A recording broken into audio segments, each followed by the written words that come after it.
Friends, मैं हूं निकी और मेरे साथ है अभिषेक। तो आज हम लोग म्यूचुअल फंड टैक्सेशन के कुछ कॉमन क्वेरीज को रिजॉल्व करेंगे और प्रैक्टिकल वे में हम आपके साथ में इंफॉर्मेशन भी शेयर करेंगे। तो बेसिकली आज का ये वीडियो थ्योरेटिकल एंड प्रैक्टिकल दोनों तरीके से होने वाला है। हेलो अभिषेक, कैसे हैं आप? हेलो निकी, मैं बस बढ़िया। आप कैसी हो? मैं बहुत बढ़िया एज ऑलवेज।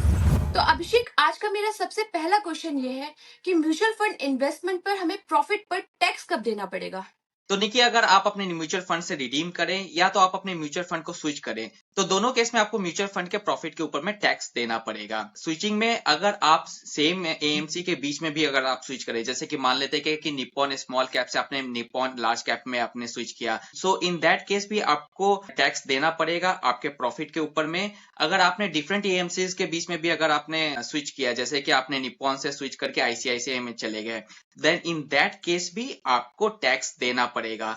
आप मैनुअली स्विच करें तो भी टैक्स देना पड़ेगा, अगर आप किसी ऐप के थ्रू ऑटोमेटिक वे में स्विच करें तो भी आपको टैक्स देना पड़ेगा। तो बेसिकली मुद्दे की बात यह है क्या कि आप किसी तरीके का भी अगर स्विच करते हैं तब आपको टैक्स देना पड़ेगा, और आप किसी तरीके से भी रिडेम्पशन करते हैं और आपको अगर प्रॉफिट हो रहा है तो उस प्रॉफिट के ऊपर में आपको टैक्स देना पड़ेगा। तो अभिषेक, मेरा क्वेश्चन ये है कि क्या स्विच करने पर भी हमें टैक्स देना पड़ेगा?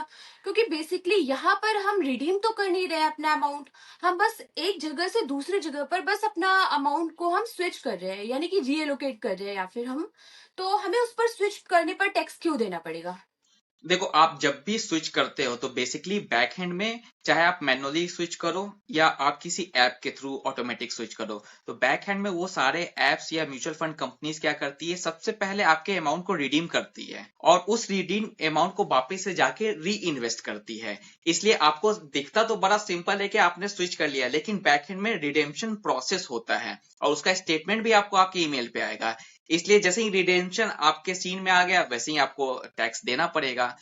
तो अभिषेक, मेरा अगला क्वेश्चन ये है कि अगर मैंने सिर्फ इन्वेस्टमेंट किया है, मींस कोई भी स्विच नहीं किया, कोई भी रिडीम नहीं किया है, तो हमें उसे आईटीआर में कहाँ पर डिक्लेयर करना पड़ेगा, या फिर करना पड़ेगा भी या नहीं करना पड़ेगा?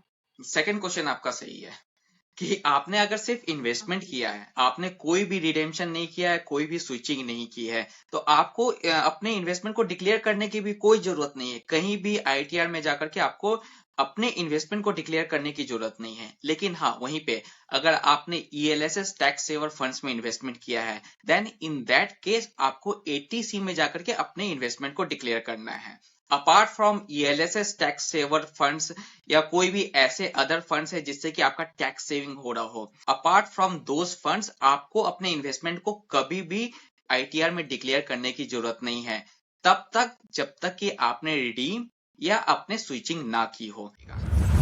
तो अभिषेक, अभी मेरा नेक्स्ट क्वेश्चन ये है कि अगर मैंने पार्शियल रिडीम किया है, फॉर एग्जाम्पल मैंने 2 लाख रुपए इन्वेस्ट किए हैं, अभी उसकी करंट अमाउंट है 3 लैक्स, और उसमें से मैंने 35,000 रिडीम कर लिया है, तो अभी मुझे पता कैसे चलेगा कि मेरा प्रॉफिट कितना है इसमें और मेरा प्रिंसिपल अमाउंट क्या है?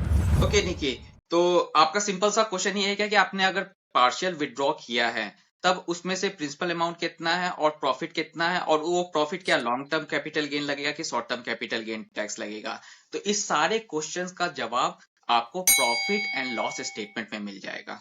प्रॉफिट एंड लॉस स्टेटमेंट में आपको सिंपल सा पता चल जाएगा कि जैसे आपने 35,000 रुपीज रिडीम किया, जबकि एक्चुअल में आपने 2 लाख रुपीज इन्वेस्ट किया था, 3 लाख रुपए का करेंट उसका वैल्यू है, लेकिन आपने उसमें से 35,000 रुपीज रिडीम किया।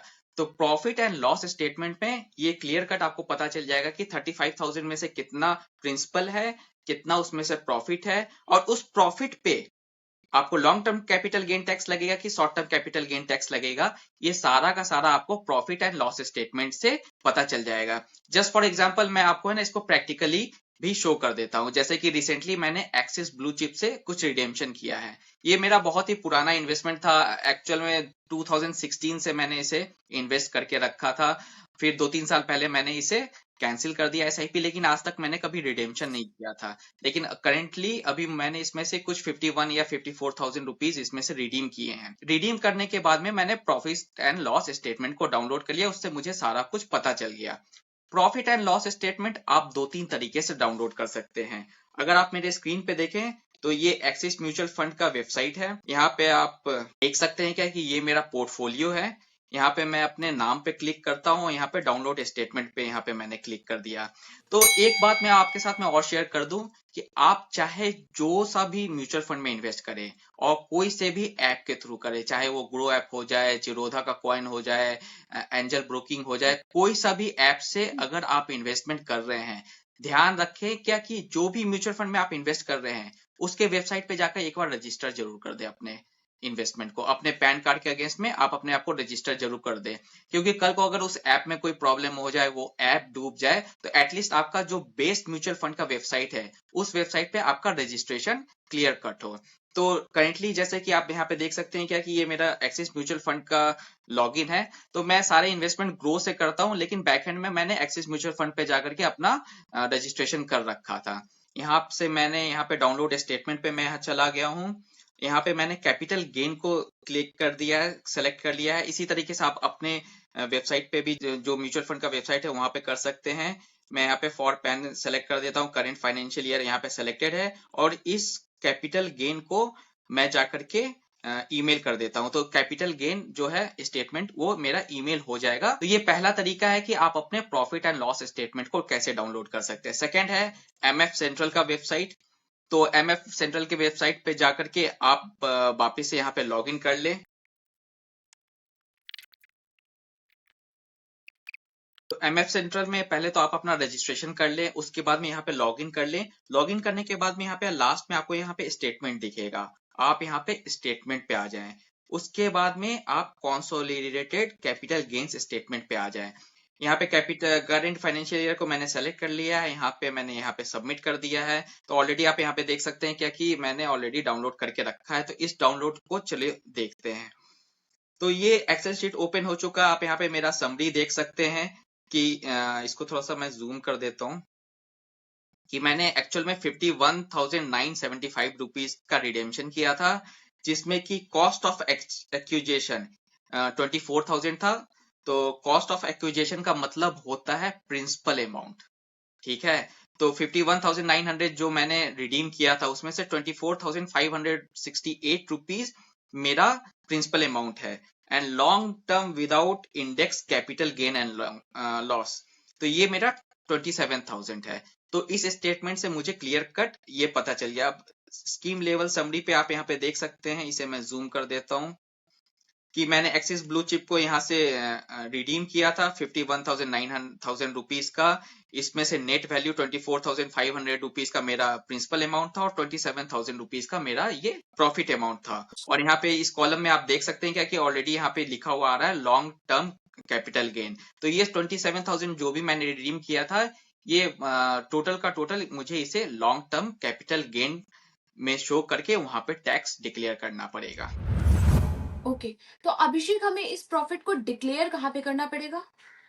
ओके, तो डिक्लेयर करने के लिए आप अपने आईटीआर के वेबसाइट पे जाइए। यहाँ पे मैं अपने आईटीआर के वेबसाइट पे जा चुका हूँ। यहाँ पे आप ई फाइल में इनकम टैक्स रिटर्न पे फाइल इनकम टैक्स रिटर्न पे यहाँ पे क्लिक करें। जस्ट फॉर एग्जांपल मैंने यहाँ पे ये क्लिक कर दिया, ऑनलाइन पे क्लिक करके कंटिन्यू पे क्लिक करें। स्टार्ट न्यू फाइलिंग पे मैंने क्लिक कर दिया, इंडिविजुअल पे ऑलरेडी क्लिक है, इसको कंटिन्यू करते हैं। हाँ, एक बात और है, जब भी आप कैपिटल गेन को डिक्लेयर कर रहे हो तब आपको आईटीआर 2 या आईटीआर 3 को फिल करना पड़ेगा। अगर आप सैलरीड एम्प्लॉई हैं तब आईटीआर 2 को फिल करना है, अगर आप बिजनेसमैन हैं तो आईटीआर 3 को आपको फिल करना है। तो करेंटली मैं आईटीआर 2 पे सेलेक्ट कर लेता हूँ, प्रोसीड कर लेता हूँ। Okay, let's get started. यहाँ पे अदर्स पे मैंने क्लिक कर दिया है, कंटिन्यू पे क्लिक कर दिया है। यहाँ पे आपको इनकम में आना है। इनकम में जैसे ही आप आओगे तो यहाँ पे दिखता हुआ मिलेगा शेड्यूल्ड कैपिटल गेन्स। तो इस पर्टिकुलर शेड्यूल को आपको यहाँ पे सेलेक्ट करना है। इस शेड्यूल को मैंने सेलेक्ट कर लिया है, बस हो गया मेरा। यहाँ पे कंटिन्यू पे मैं क्लिक कर देता हूँ, फिर से कंटिन्यू पे क्लिक कर देता हूँ, स्किप द क्वेश्चंस। अब आपको यहाँ पे दिखता हुआ मिलेगा कि शेड्यूल कैपिटल गेन्स का एक शेड्यूल आपके आईटीआर में आ चुका है। तो इसको मैं क्लिक कर दूंगा। तो यहाँ पे आपको दिखता हुआ मिलेगा सेकंड बॉक्स जहां पे लिखा हुआ है इक्विटी शेयर और unit of equity oriented mutual fund में अगर आपको short term capital gain tax हो रहा है तो 111 ए को आपको फिल करना है। अगर आप लॉन्ग टर्म कैपिटल गेन है तो 112 ए को आपको फिल करना है। तो इस दोनों सेक्शन को मैंने यहाँ पे सेलेक्ट कर लिया है। वैसे इसके ऊपर में मैंने एक डेडिकेटेड वीडियो बनाई है, उस वीडियो का लिंक मैं आपको डिस्क्रिप्शन में दे दूंगा, उस पर आप जाकर के और भी इलेबोरेट वे में देख सकते हैं क्या कि ये डिक्लेरेशन कैसे करना है। तो करंटली मैं यहाँ पे कंटिन्यू पे क्लिक कर देता हूँ और यहाँ पे आपको 2 सेक्शंस मिल जाएंगे, 111 ए, 112 ए। तो 111 ए के अंडर में मुझे यहाँ पे ऐड डिटेल्स पे क्लिक करना है, वापिस से सेलेक्ट कर दूंगा यहाँ पे। तो यहाँ पे देखो वैल्यू ऑफ कंसिडरेशन आएगा, तो यहाँ पे 51,900 मैंने जैसे कि मैंने रिडीम किया था वो मैंने डाल दिया। कॉस्ट ऑफ एक्विजिशन, तो जैसे ही आप यहाँ पे देखोगे तो यहाँ पे समरी में आपको कॉस्ट ऑफ एक्विजिशन आपको दिखता रहेगा, तो 24,568 रुपीज है। तो इस 24,568 रुपीज को मैं कॉस्ट ऑफ एक्विजिशन पे डाल दूंगा। तो जैसे ही मैंने कॉस्ट ऑफ एक्विजिशन यहाँ पे डाला है तो ये प्रिंसिपल अमाउंट इसका हो गया है। तो यहाँ पे ऑलरेडी आप यहाँ पे देख लोगे कि 27,332 रुपए मुझे यहाँ पे प्रॉफिट यहाँ पे शो कर रहा है, जिसके ऊपर में मुझे short term capital gain tax देना पड़ेगा। ये तो हो गया शॉर्ट टर्म कैपिटल टैक्स का, तो यहाँ पे मैं इसे ऐड कर देता हूँ। लेकिन एक्चुअल में जो मेरा एक्सेल शीट मैंने आपको दिखाई थी उसमें मुझे उसे long term capital gain tax में शो करना था, तो मैं यहाँ पे 112 ए को डिक्लेयर करके फिल कर दूंगा। तो अभिषेक, मेरा आज का लास्ट क्वेश्चन ये है कि अगर मैंने म्यूचुअल फंड को लॉस में रिडीम किया है तो क्या हमें उस पर भी टैक्स देना पड़ेगा? तो ये बहुत ही कॉमन क्वेश्चन है। तो निकी, एक्चुअली में कभी भी आप अगर लॉस में अपने म्यूचुअल फंड को रिडीम करते हो या कोई भी स्टॉक्स को भी रिडीम करते हो, कोई भी स्टॉक अगर आपने सेल किया है उस पर अगर आपको लॉस हो रहा है तो आपको कभी भी टैक्स नहीं देना पड़ेगा उसके ऊपर में। लेकिन हाँ, अगर आपने लॉस में अपने म्यूचुअल फंड को या अपने स्टॉक्स को रिडीम किया है तो उस लॉस को आप सेट ऑफ कर सकते हो। जस्ट फॉर एग्जाम्पल, जैसा कि मैंने अभी आपको बताया कि एक्सिस ब्लू चिप से मैंने 51,000 रुपीज का रिडेम्पशन किया था, उसमें 27,000 रुपीज मुझे प्रॉफिट दिख रहा है उस एक्सेल शीट में। मान लेते हैं क्या कि मुझे स्टॉक्स में 20,000 रुपए का लॉस हो गया, तो मैं क्या करूंगा, ये जो 27,000 रुपीज का जो मुझे प्रॉफिट हुआ है एक्सिस ब्लू चिप का, इसे मैं सेट ऑफ कर दूंगा 20,000 के लॉस से जो कि मुझे स्टॉक्स में हुआ है, और मुझे फाइनली सिर्फ 7,000 रुपए के ऊपर में टैक्स देना पड़ेगा, चाहे वो short term capital gain tax हो या long term capital gain tax हो। लेकिन इसमें 2 रूल है जिसको ध्यान देने की बहुत जरूरत है। आप लॉन्ग टर्म कैपिटल गेन को लॉन्ग टर्म कैपिटल लॉस से ही आप सेट ऑफ कर सकते हो, और शॉर्ट टर्म कैपिटल गेन को आप शॉर्ट टर्म कैपिटल गेन से ही सेट ऑफ कर सकते हो। जैसा कि हमने आपको बताया कि मुझे एक्सिस ब्लू चिप में 27,000 रुपए का लॉन्ग टर्म कैपिटल गेन हुआ, तो ये लॉन्ग टर्म कैपिटल लॉस जो होगा उसी के अगेंस्ट में इसे सेट ऑफ कर सकता हूँ। मैं इसे शॉर्ट टर्म कैपिटल लॉस के अगेंस्ट में इसे सेट ऑफ नहीं कर सकता हूँ। और मान लेते हैं क्या कि जैसे फॉर एग्जाम्पल अनदर एग्जाम्पल लेकर के चलते हैं, मान लेते हैं क्या कि मुझे 20,000 रुपए का स्टॉक में लॉस हो गया और एक्सिस ब्लू चिप से है ना, और सारे म्यूचुअल फंड और स्टॉक मिला के 10,000 रुपए का प्रॉफिट हो गया। तो 20,000 रुपए का लॉस हुआ इस फाइनेंशियल ईयर में और 10,000 रुपए का प्रॉफिट हुआ इस फाइनेंशियल ईयर में, तो टोटल मिला के 10,000 रुपए का मेरा लॉस अभी भी है, करेक्ट। तो इसे मैं है ना कैरी फॉरवर्ड करूंगा, ठीक है, कैरी फॉरवर्ड ऑफ लॉसेस होता है। तो इस लॉस को मैं अगले 8 साल तक कैरी फॉरवर्ड कर सकता हूं जब तक ये सेट ऑफ ना हो जाए। तो अगर आपको लॉस हुआ है तो आप उसे अपने प्रॉफिट के अगेंस्ट में जरूर सेट ऑफ करें। सेट ऑफ कैसे करना है, तो अगेन आप यहाँ पे स्क्रीन पे देख सकते हैं कि मैं यहाँ पे शेड्यूल्स पे जाऊंगा। शेड्यूल्स पे यहाँ पे मैं स्क्रॉल डाउन करूंगा तो आपको यहाँ पे दिखेगा details of income after set off current year losses, ठीक है। तो इस यहाँ पे losses to be set off का आपको यहाँ पे सेगमेंट दिखेगा, तो इसे आप यहाँ पे फिल कर सकते हैं। और अगर आपका फिर भी इस साल का जो लॉसेस है वो अभी तक फुलफिल नहीं हुआ है प्रॉफिट के अगेंस्ट में, तो आप यहाँ पे वापिस से यहाँ पे देख सकते हैं कि details schedule BFLA, details of past year losses to be brought forward और current year losses to be carried forward. तो ये दोनों सेक्शंस है CYLA BFLA जो कि आपको फिल करना होगा अगर आपने म्यूचुअल फंड को लॉस में रिडीम किया है। इस दोनों शेड्यूल से आपको सेट ऑफ करने का ऑप्शन भी मिलेगा और अपने लॉसेस को कैरी फॉरवर्ड करने का भी ऑप्शन मिलेगा। तो अभिषेक, मेरा नेक्स्ट क्वेश्चन जिसका आंसर मुझे ऑलमोस्ट मिल गया है, बट स्टिल मैं कंफर्म करना चाहती हूँ कि जब भी कभी हम अपना म्यूचुअल फंड रिडीम करते हैं तो हमें टैक्स डिडक्ट होके मिलता है या फिर विदाउट डिडक्ट हुए टैक्स हमें अमाउंट मिल जाता है? कभी भी कोई भी कंपनी चाहे ग्रो ऐप हो या आपकी बेस म्यूचुअल फंड कंपनीज, कभी भी टैक्स काट के आपको पैसा नहीं देती है। आपको टोटल रिडीम्ड अमाउंट मिल जाएगा, उसमें से खुद से आपको जाकर के डिक्लेरेशन करना पड़ेगा।